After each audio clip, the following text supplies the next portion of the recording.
I mean, 6.8 versus 7, I mean, I think it's in the ballpark. For us, India is the major, among the major emerging market economies, it's a bright spot, highest growth.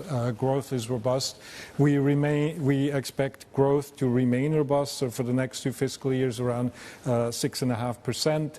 If you look at the 7%, or even if you look at the 6.8% you mentioned, we see this above potential output, so India's strong growth overall.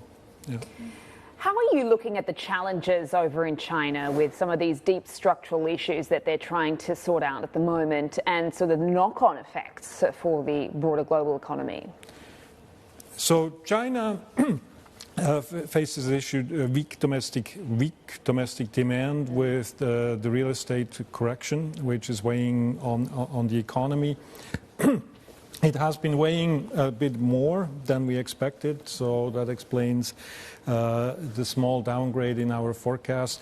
Q2 and Q3 domestic demand was weaker. The real estate correction was a bit deeper than we expected. So the government has announced a policy package which in many ways goes in the right direction. Monetary policy has been eased.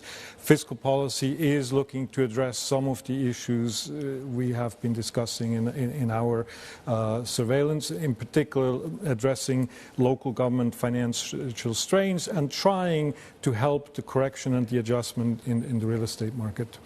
Yeah, it's funny, you echo the very same words that a former PBOC advisor said this morning on our program, saying the direction is right, but it's just not enough as far as a quantified fiscal package to address, in their mind, the deep structural concerns. But I'm curious to get your thoughts also on, China watching the US election very closely. You've got all this noise of potential tariffs down the road. I mean, who sets to benefit from that? What does that mean for, say, ASEAN, which has been certainly a beneficiary of some of that tension under the Trump 1.0, and what we could be in for a likely scenario if he was in the White House again? So, in general, if you look at our outlook, our main messages for the world economic outlook, also for our regional economic outlook, it's that the economic situation in Asia Pacific in the world economy is better than expected. Quite robust at the moment, but we see increased downside risk.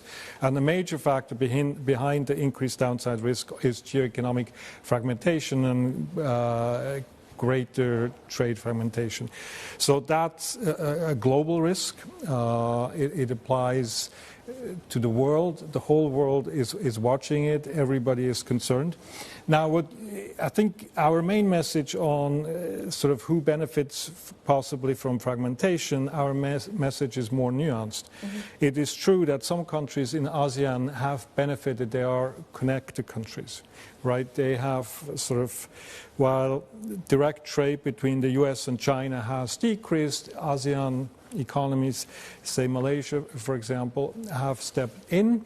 They have both benefited from increased trade with China and with the United States. Also, I should mention Vietnam.